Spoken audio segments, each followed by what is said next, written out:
¿Qué tal, amigos? Bueno, hoy estamos con un video diferente en el canal, ya que no vamos a hablar de lo que acostumbramos a hablar normalmente, que es el conflicto en Medio Oriente, sino que invité a mi amigo Juan Carlos para hablar sobre lo que no nos enseñan en la escuela en Uruguay y entender qué es el País Vasco. Porque, primero que nada, buenas tardes, Juan Carlos, bienvenido. Te cuento que acá en Uruguay nos enseñan en la escuela que en la península ibérica está España y está Portugal. Punto. ¿Qué sabemos de España? Y bueno, que tienen reyes.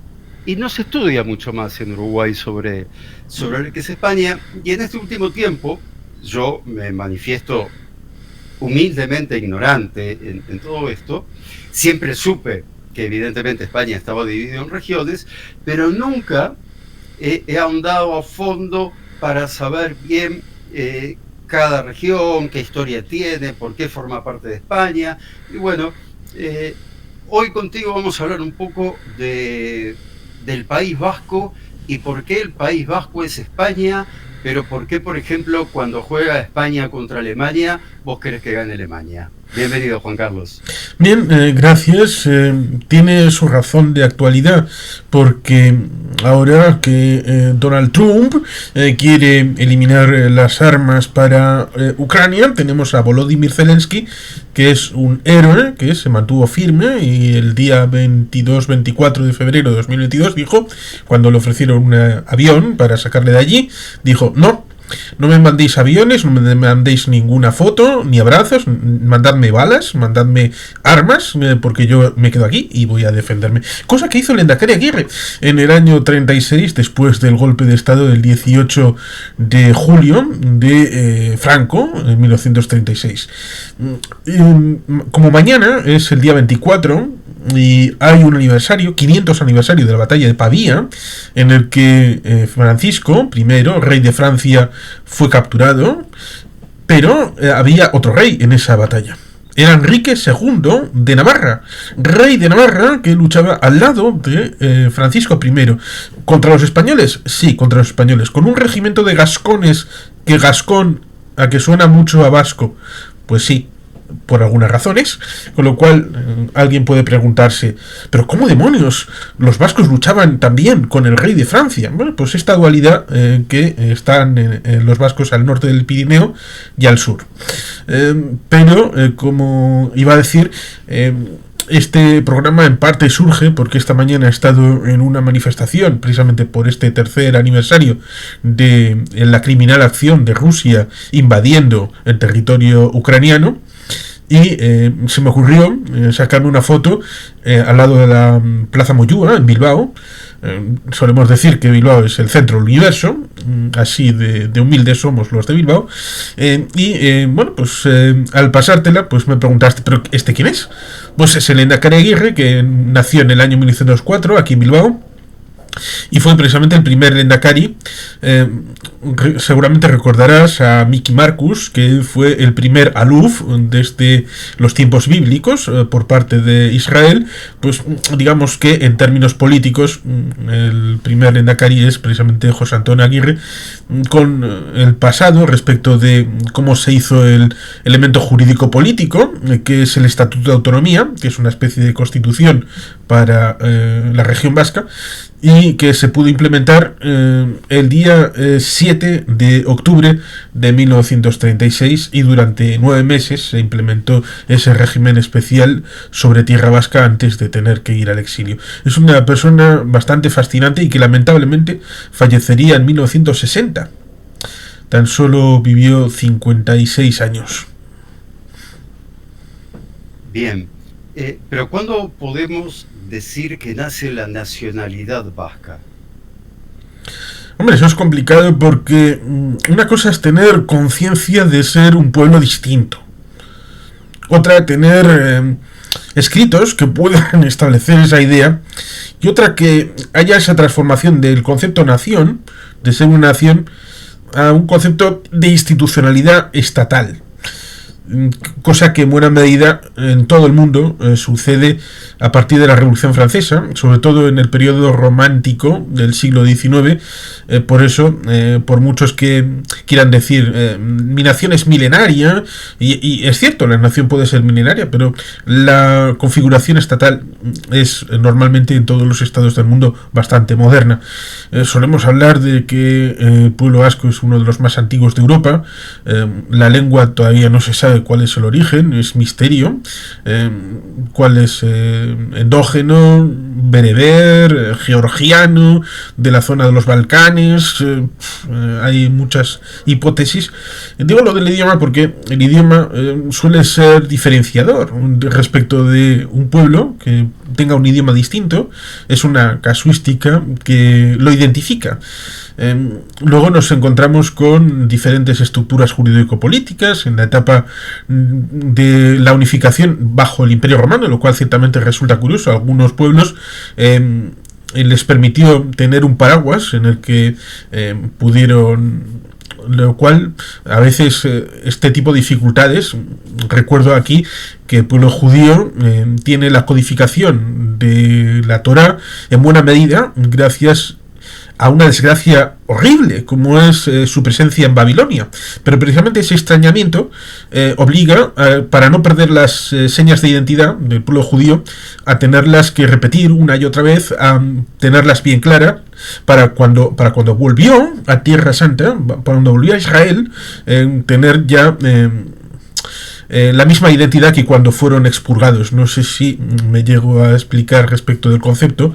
En el caso vasco tenemos, no diré exactamente lo mismo, pero yo tengo para mí que con el Imperio Romano y tener esa sensación de seguridad y tener una idea de vosotros organizaros como queráis mientras me respetéis el panteón religioso, el culto imperial, y me pagáis un dinero cada cierto tiempo, pues más o menos Roma estaba más o menos tranquila.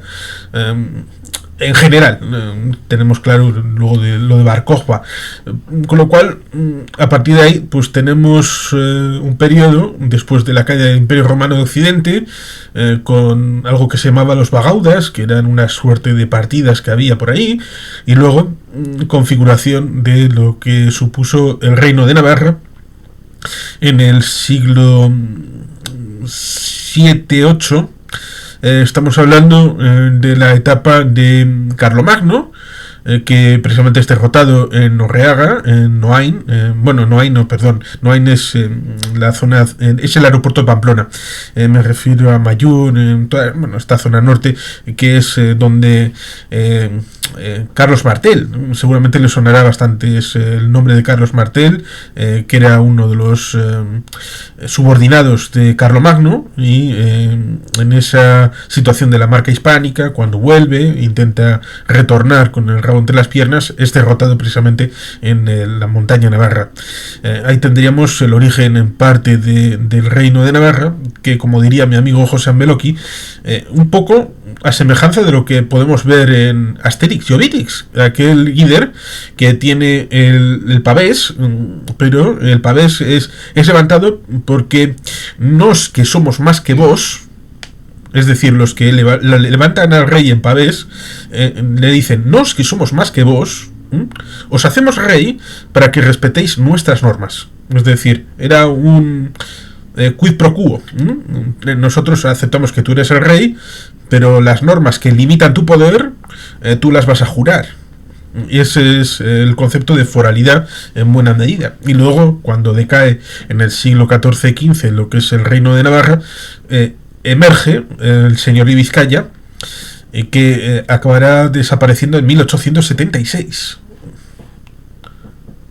Mira, acá en Uruguay, digamos, en la escuela, al menos en mi época, cuando yo iba a la escuela hace mucho tiempo, fines de los 70, principios de los 80, uno aprendía de España a partir del año 1492, lógicamente por el descubrimiento de América. En aquel momento gobernaba la reina Isabel. en aquel momento, ¿en qué andaba lo que hoy en día es el País Vasco, para irnos ubicando en el espacio-tiempo? El País Vasco había logrado, un poquito antes, a través fundamentalmente del señor Vizcaya, que el País Vasco está ahora distribuido entre lo que son los territorios históricos de Vizcaya, Álava, Guipúzcoa, Navarra, y en el Estado francés hay 3 territorios, Navarra Baja, Suberoa y Lapurdi. Y a veces está la situación respecto de que la Navarra, tanto la francesa como la española, serían una, salvando las distancias como sucede respecto de Osetia del Norte y Osetia del Sur, que una está en Georgia y otra está en Rusia. En ese momento... Una pregunta, perdón. Sí. Tú, por ejemplo, tu pasaporte es español, no es vasco, es español, ¿correcto? Si lo tuviera, sí, pero técnicamente no tengo pasaporte porque con el DNI me basta y me sobra para los movimientos que hago. El documento nacional de identidad. Para moverse en Europa no precisas pasaporte. Pero la pregunta es, si quisieras tener un pasaporte francés, más allá de la Comunidad Económica Europea y todos esos beneficios, ¿podrías tenerlo o no? ¿O legalmente sos español y nada más? Como no tengo ningún vínculo en el lado francés, pues probablemente no me lo concederían así de buenas a primeras. Iba a decir que en ese siglo XIV-XV se estableció lo que se llamaba el Fuero Viejo, que es una especie de constitución, y luego con los reyes católicos, que es cuando se hizo esa transición también al comienzo del siglo XVI, se produce la nueva redacción, que es el Fuero Nuevo. Los vascos, es decir, en aquel caso los vizcaínos, tal y como viene en el Quijote, que habla de un vizcaíno, a pesar de que técnicamente hoy ese vizcaíno sería parte de la provincia de Guipúzcoa, estaban muy ligados a Isabel la Católica. La apoyaron desde muy pronto en sus luchas, porque antes de Isabel había habido una guerra civil con los Tartámara en Castilla, y ese apoyo luego significó un respeto al sistema foral que se estaba consolidando y se estaba edificando en el marco jurídico político, y luego hasta Fernando VII, estamos hablando de hasta comienzos del siglo XIX, había una especie de monarquía plural. Me refiero a la gente que piensa hoy en Carlos III, piensa que es rey de Canadá, es rey de Australia, es rey de Inglaterra, es rey de varios reinos, pero la misma persona. Isabel la Católica era reina de diversos reinos, en la misma figura, pero con diferente sistema administrativo, en diferentes leyes, diferentes componentes. Era reina de Castilla, pero también era señora de Vizcaya, y también podía ser reina de Galicia, dentro de la misma casuística. Como digo, hasta Fernando VII, a comienzos del siglo XIX, tenían que hacer un rito, es decir, venir al País Vasco y hacer una ruta juradera, que se decía, para jurar esa constitución que eran los fueros, y por eso tengo algo como esto aquí atrás, que era uno de los lugares por donde había que pasar. Esto es en la zona de Morga, en dirección hacia Guernica, que es donde estaba la Casa de Juntas, el Parlamento que tenían los vascos, del que surgía el gobierno foral. Más o menos era un esquema. Y todavía una votación, que era el voto fogueral, que era lo más democrático que había en aquel momento. Evidentemente luego se pensó que eso ya era obsoleto, pero cada tiempo pues tiene lo mejor que puede ofrecer, y comparado con otras cosas que había en la época, que es lo que en general uno puede comparar, pues era un sistema bastante completo y bastante democrático. Isabel la Católica, la conocida reina en América, porque como decimos antes, era la reina en 1492. ¿Tiene algo que ver con los actuales reyes de España? Técnicamente sí, técnicamente no, por aquello de que las monarquías, los linajes de sangre, pues sobre todo hasta recientemente, pues estaban bastante como las luces en un arbolito de Navidad. aunque técnicamente estamos hablando de dinastías distintas, porque la dinastía de ella luego cambia respecto de un Carlos I y Carlos V, que tenía un linaje ligado más a Flandes, pero claro, tenía también vínculos familiares con Isabel, y luego con los Austrias mayores y luego los Austrias menores. Los mayores serían Carlos y Felipe en el siglo XVI, y luego los Austrias menores serían Felipe III, Felipe IV y Carlos II, que se llama el hechizado, porque estaba un poquito mal hecho por esta situación de la consanguinidad y defectos físicos, y acabó muriendo sin descendencia. Y ahí se produce la guerra de sucesión, en el que entra Felipe V, que era sobrino nieto de Luis XIV, pero tenían también relación respecto de la monarquía hispánica un poquito lejana, y a partir de ahí entran en funcionamiento los Borbones, que los Borbones tienen relación en cierta medida con el reino de Navarra, porque un Enrique, no segundo como el de la batalla de Pavía, sino Enrique III de Navarra, Enrique IV de Francia, el que en torno a 1610 llegó a decir aquello supuestamente de París bien vale una misa, porque los reyes de Navarra, después de la expulsión del territorio peninsular, debido a la connivencia del papado con las conquistas de Castilla, dijeron: al carajo con los católicos, nos hacemos protestantes. Y Enrique era protestante, pero el reino de Francia era católico en París, a pesar de que estaban los hugonotes que hacían parte, y para consolidar el poder como rey de Francia y de Navarra, las dos cosas, tenía que convertirse, y se convirtió. Y luego el hijo de este Enrique fue Luis XIII, y luego llegará Luis XIV. Por eso los vascos, en cierta medida, cuando se produce esa guerra de sucesión, verán en este Felipe V un candidato que tenía una línea legítima respecto de lo que podía haber sido la propia realidad institucional vasca en el otro lado, con lo cual un rey, pero ese rey era un Borbón. Era un Borbón, y a través de Francia llegarán los Borbones a reinar a España, y de ese linaje de Felipe V donde acaba llegando Felipe VI, que es el actual ocupante de Zarzuela. ¿Y el País Vasco en algún momento fue 100% independiente o siempre tuvo una, ¿cómo se dice? Vinculación. Una vinculación con los diferentes reyes o reinas. Hay periodos en la llamada Edad Media que es complicado, porque hay momentos en el que cosas como, hombre, no sé si conoces la Liga Hanseática, que eran unas ciudades libres que había en la zona del Báltico, Mar del Norte, donde se hacía el comercio. Por eso algunos países querían tener proyección allí, como por ejemplo la presencia de Castilla a través de Flandes.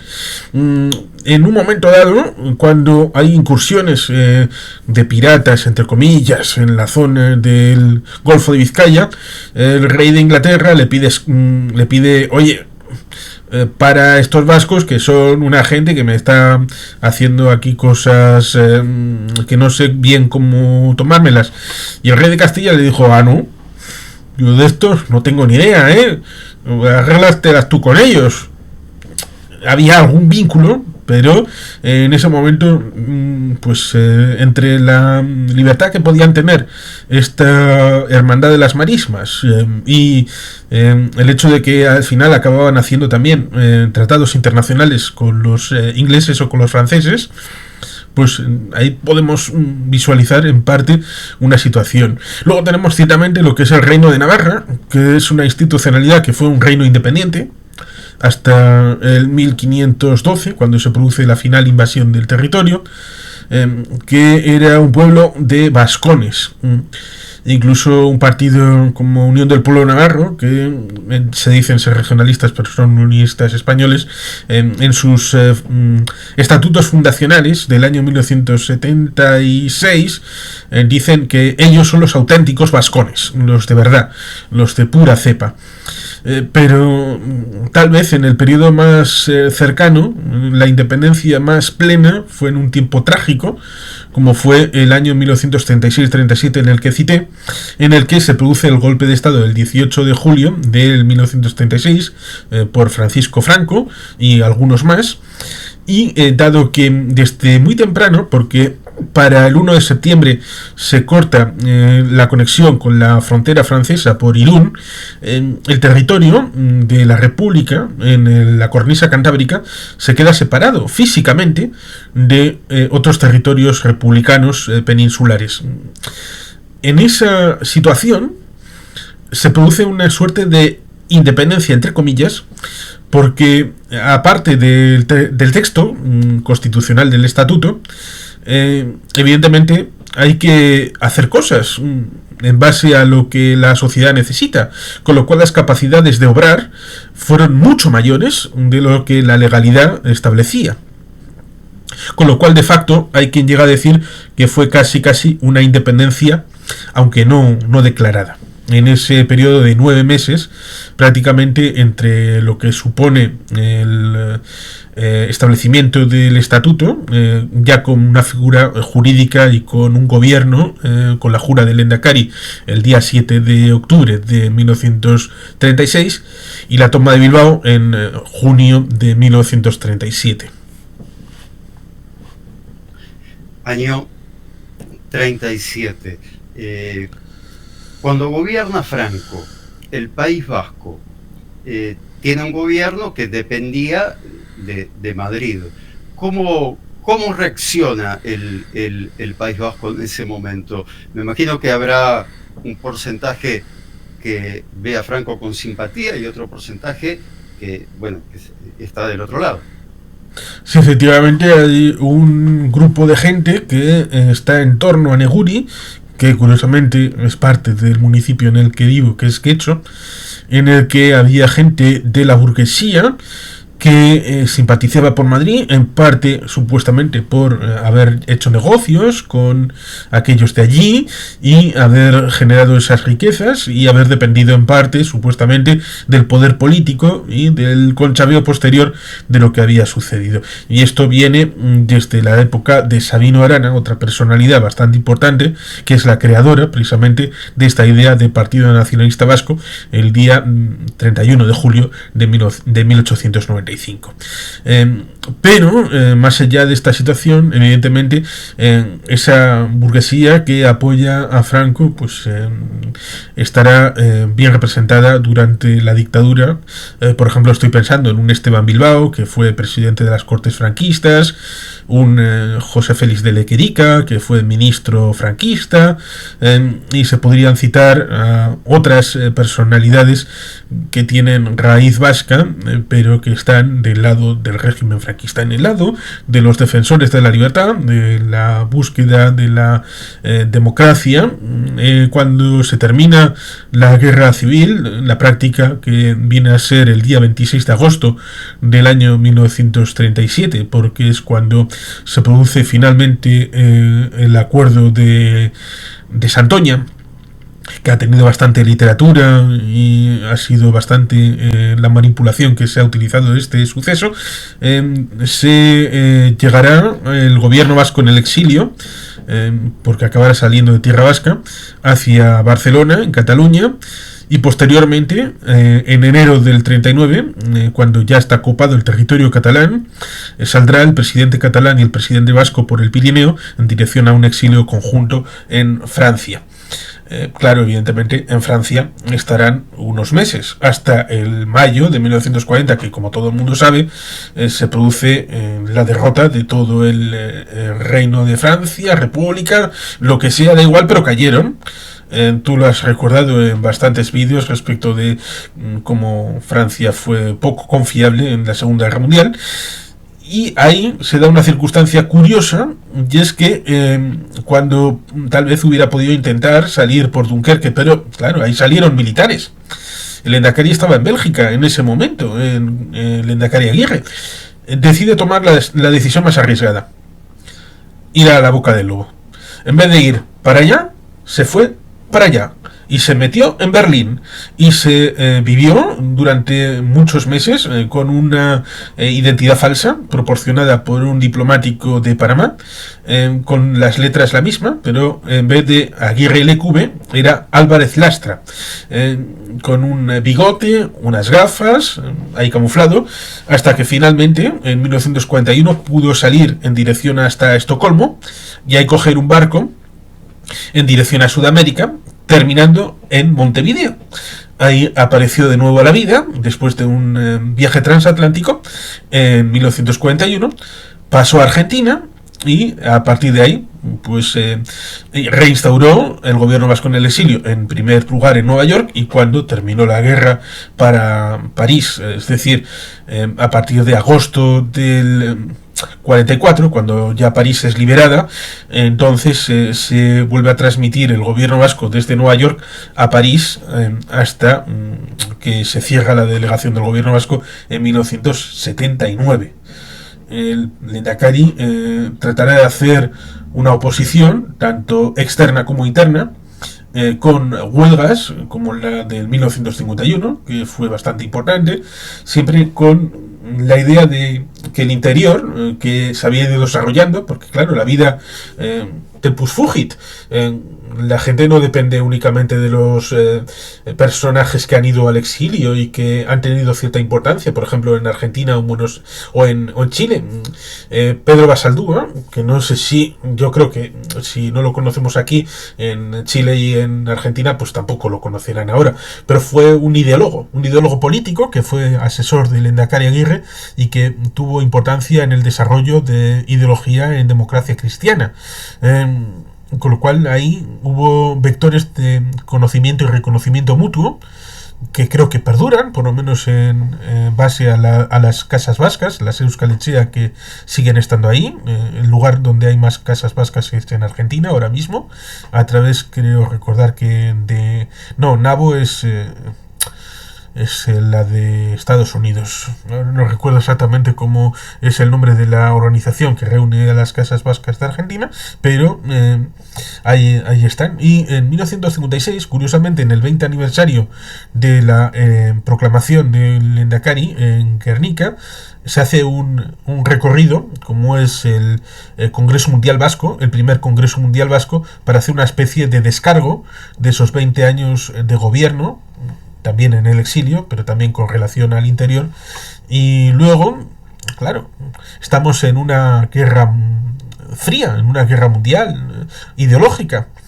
Y lo mismo que sucedió con Brigadas Rojas, Baader-Meinhof, IRA, todos estos grupos de extrema izquierda que surgieron, existió el surgimiento a través de la interpolación, de que, claro, vives en una dictadura, eres joven y buscas que la gente se active, eléctrica, quieres actividad, quieres acción, quieres acabar con el franquismo mañana por la mañana y si es hoy por la tarde mucho mejor.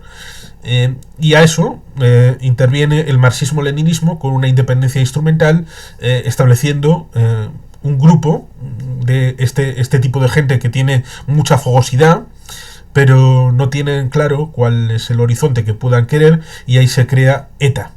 Que ETA ya desde el primer momento tiene unos líderes que son criptonacionalistas, es decir, dicen ser nacionalistas, pero en realidad son marxistas-leninistas y usan la independencia de manera instrumental para servir a los fines que pueda tener Moscú en ese momento de la Guerra Fría.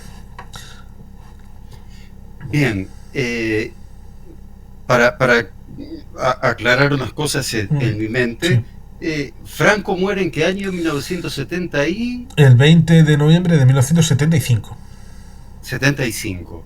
Bien, ¿y ETA es fundada, me dijiste? El 31 de julio de 1959. 59. ¿Qué papel no es baladí, porque recuerden que pasó el 1 de enero de 1959 en La Habana. Los barbudos entraban en La Habana ese día. Ajá. Con lo cual era una plataforma, tanto Argelia, Cuba y Vietnam, para ponerse de ejemplo respecto de la lucha antiimperialista, cuando en realidad tenía un esquema de Guerra Fría. y en ese marasmo es en el que nace ETA. Perfecto. Juan Carlos, como te dije antes, quería hacer un video de 30 minutos como primera parte. Después vamos a hacer otro video continuando a partir de la fundación de ETA. No es que quiera darle tanta importancia a la ETA, pero bueno, jugó un papel importante en los últimos años, y el País Vasco lamentablemente era noticia en los informativos, al menos aquí en esta zona de América Latina, porque existía la ETA y porque había terrorismo. Era cuando el País Vasco aparecía en los informativos. Así que el próximo video lo arrancamos ahí, en la creación de ETA. Yo preferiría hablar de otras cosas, pero bueno, como prefieras tú. La historia del propio gobierno vasco y del Lehendakari y del Partido Nacionalista Vasco, y la situación del Estatuto del 36 y cómo se gestó, y luego ese tránsito por el exilio y cómo se hace el Estatuto del 79 y la institucionalidad que tenemos ahora, yo creo que tal vez tenga mayor trascendencia, sobre todo teniendo en cuenta de que afortunadamente la violencia terrorista desapareció. Otra cosa es el trasfondo ideológico que Perfecto. Sustentaba el terrorismo, y que eso sigue estando ahora presente. Perfecto, entonces vamos a encararlo desde ahí, y bueno, cuando tenga que aparecer ETA, aparecerá ETA, y si en algún otro momento